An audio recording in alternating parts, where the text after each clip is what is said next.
நம்மள எத்தனை பேர் எத்தனை தடவை இதை பற்றி யோசிச்சிருக்கோன்றது தெரியலைங்க. பட் எனக்கு ஒவ்வொரு நாளும் இந்த யோசனை வரும். மனிதர்களுடைய வாழ்நாள் அப்படின்றது எத்தனை வருஷம்? நம்ம வீட்டுக்கு வாங்கக்கூடிய மீனில் யோசிக்கிறோம். இந்த மீனுடைய வாழ்நாள் அப்படின்றது 5 வருஷம் 10 வருஷம் இல்லை 1 வருஷம் அப்படின்ற மாதிரி. நம்ம வாங்கக்கூடிய பெட்டை பற்றி யோசிக்கிறோம். 5 வருஷம் 10 வருஷம் 1 வருஷம் இந்த மாதிரி. ஆனால் நம்முடைய வாழ்நாள் எவ்வளவு அப்படின்றத நம்ம யோசிச்சிருக்கிறோமா? 80 வருடங்க. அதுவும் இப்போ இருக்கிற காலகட்டத்திலலாம் 60 65 தாண்டறது பெரிய கஷ்டம் அப்படின்னு சொல்கிறாங்க. ஆனால் அப்போல்லாம் 100 90 தொட்டுட்டாங்க.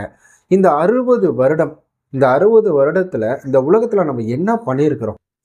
நம்ம எத்தனையோ பேர்கிட்ட சண்டை போட்டிருக்கோம். இறந்ததுக்கப்புறம் நீ யாருன்னு தெரியாது, நான் யாருன்னு தெரியாது, பேயா சுத்த வேண்டியதுதான் அப்படின்னு ஒரு சிலர் சொல்கிறாங்க.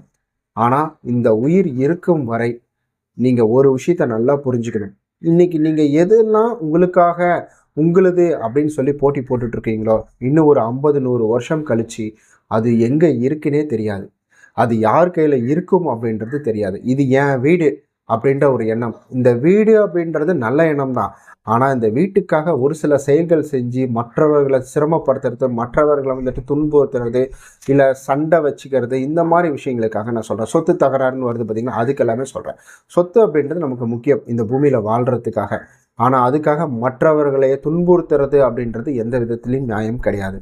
எப்போவுமே நிலையில்லாத இந்த ஒரு வாழ்க்கை. நம்ம வளர்க்கக்கூடிய மீன், நாய், இந்த மாதிரி வாயிலா ஜீவராசிகளை நம்ம பத்திரமா பார்த்துப்போம். அதனுடைய ஆயுள் காலம் 15 வருஷமோ 5 வருஷமோ 10 வருஷமோ அதை நம்ம சரியாக பார்த்துப்போம். ஆனால் நம்முடைய ஆயுள் காலத்தை நம்ம சரியாக பார்த்துக்கிறோமா? கிடையாது. வண்டியில் வேகமாக போகிறோம், நிறைய ட்ரிங்க் பண்ணுறது, நிறைய ஸ்மோக் பண்ணுறது, தேவையில்லாத இல்லீகல் ஆக்டிவிட்டீஸில் ஈடுபடுறது, கெட்ட பழக்கங்களை கற்று வச்சுக்கிறது, இதெல்லாம் நம்மளுடைய ஆயுள் காலங்களை படிப்படியாக குறைச்சிக்கிட்டே தான் வரும். அதனால் இந்த கொஞ்சம் வருடம் 80 வருடமோ இல்லை 60 வருடமோ 70 வருடமோ இருக்கிற வரை எல்லாத்துக்கிட்டையுமே சந்தோஷமாக ஃபேமிலி கூடயும் சரி விட்டு கொடுத்து வாழ்கிறது அப்படின்றது நல்ல ஆரோக்கியமான லைஃபாக இருக்கும்.